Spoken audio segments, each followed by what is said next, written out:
ये देखो रस्सी से रेस्क्यू कर रहे हैं लोग को।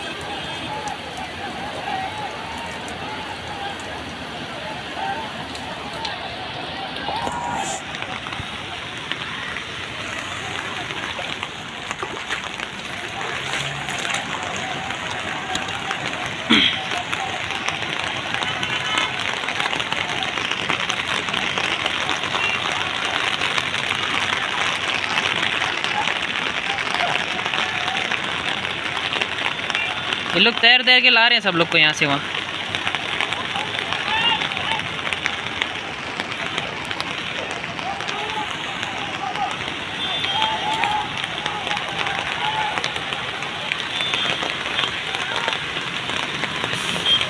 ऐसा लगता है पूरा तालाब, पूरा समुंदर हो गया, क्या बोलेंगे इसको।